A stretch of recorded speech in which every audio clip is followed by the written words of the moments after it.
Hey guys, it's Yaz, and if you've been here before, thank you so much for coming back, and if you've not, thank you so much for stopping by. Today I have my cold brew, blonde cold brew, obviously, with some chai bolt house in it, and I'm basically going to be explaining some of the background logistics of what it really means to be a Xavier biology pre-med student. I've been avoiding this video, to say the least, for as long as I really can remember. I think almost 2 years ago, like at the beginning of my freshman year, I did one that sort of was like this, but you guys have been obviously submitting some really clear and concise questions over the course of this particular admission season, especially with COVID, and so I'm going to try to give you some clear and concise answers that you will not find on the website and that us as Xavier students definitely don't like talking about. I think that it's really important just to highlight, and one of the reasons why I have been avoiding this video for so long is just because HBCUs are such an important part of the American educational system fabric, and you never want to like slander them or make people sway away from them, but it's also important for people to know just what they're getting themselves into before they get here. So I'm gonna try to make this quick too. I narrowed down the questions, condensed them, and then I'll just add like a little bit of details in between, but just gonna be giving you what you asked for. So first question is, does the bio department suck as much as others make it seem? And this is in reference to, I get a lot of questions of people that have watched other Xavier YouTubers and then watch my videos, and they always say that it's like different and that just the vibe doesn't match theirs. And I would say that the reason for that is literally because of my editing. I specifically do not show the ego deaths, the ginormous 2-week-long depression cycles, because that's just really not for the internet. Like, I call my friends that I love, you know, some are on the wall right there. My parents, like my family, they all know about it, but I just don't feel like the internet needs to see like my breakdowns. I've never been an oversharer like that. So that's one thing, that is a difference. And does the bio department suck? It's not that it sucks, it's that it's an extremely independent environment, and they are definitely not here to make you feel good about yourself or make you feel smarter than you are or to make you feel like you don't need to study to get the information. They're definitely here to hand you the information, and then you're kind of out with the wolves after that point.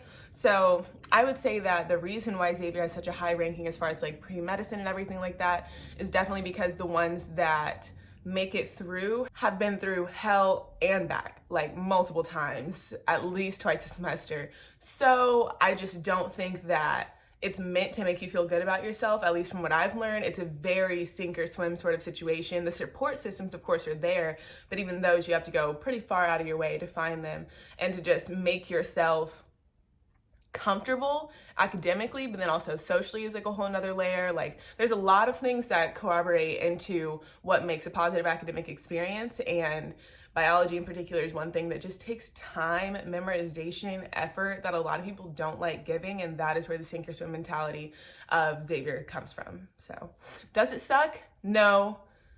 Is it extremely intense? Yes. I mean, look at the material. Next question. I've heard they play around with grades, they don't take the class seriously, and teachers don't help. Do they play with your grades? Yes. The teachers will look you in your face, especially if it's not like a multiple choice sort of situation.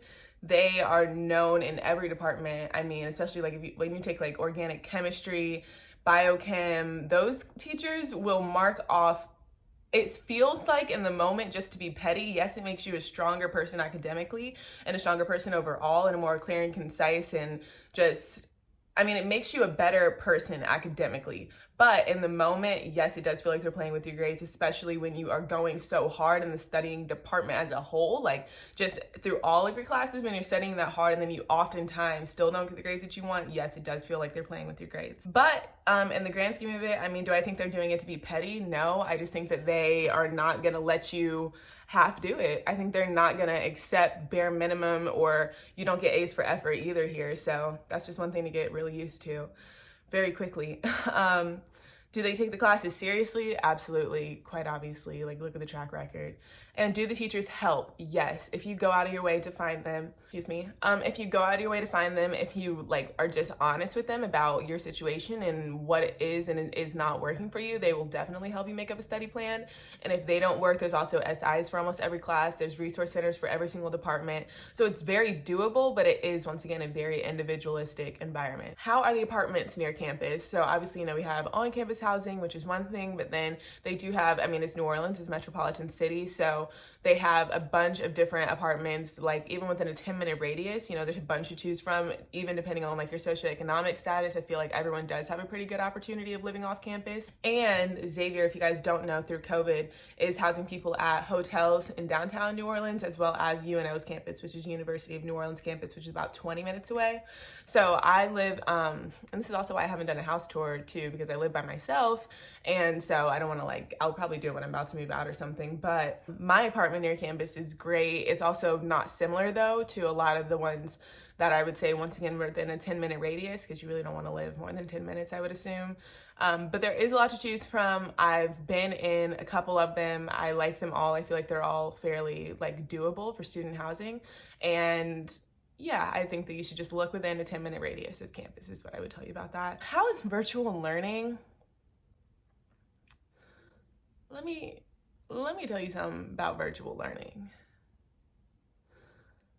Zoom University is the biggest scam I think I've ever been a part of. And I've been a part of a lot of scams. I've seen a lot of scams go on. I've seen the pyramid schemes on Snapchat. But Zoom University is a different level of you played yourself, congratulations, you played yourself type of energy that I've just never seen in my life before. I think the only thing that gets me, my friends, everyone that I know through it is knowing that it's a national thing. It's not just you, and your grades can't suffer specifically you, because everyone's grades are, gonna plummet. But with that being said, just the question, by itself, how is virtual learning? Terrible. It's not any better than how virtual learning is for your high school right now. If anything, it's worse and becomes more individualistic than in-person was before. So do with that what you will. Even my labs are online. Just really let that sink in. My physics and genetics labs are online. So anyway, last question, do I feel prepared for health professions or medical school? Absolutely. And I think about this often. If you guys don't know, I don't know how you wouldn't, but if you don't, my major is biology, pre-medicine with the chemistry minor. And even if I did not decide to go to medical school in the end, I still am going to be a high-ranking healthcare professional where all of these tools and study skills and just information as a whole would be extremely useful. So yes, I feel like there is no job, there's no grad school, there's no curriculum as a whole that I could ever be presented that I would not be able to do very well. Sorry, I forgot about the coffee. But that being said, also, I think that it's important for you to be really well-rounded, just knowing what turns life can take.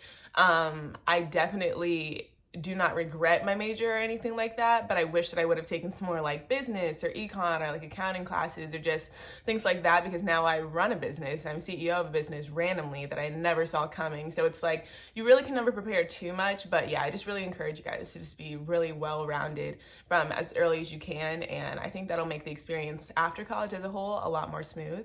And yeah, there's nothing else. Really glad I can make that short. We're at 9 minutes or something like that. But I just wanted to get those questions sort of out the way so that you guys, come in feeling like you at least know what to expect and you're not blindsided by just the X Games mode that they put you through. And they put you through that for a reason, and it is a very aggressive, it's an obvious weeding out process. That's what I'll just call it. The first 2 years, the first semester, and then the first 2 years are a very obvious weeding out process.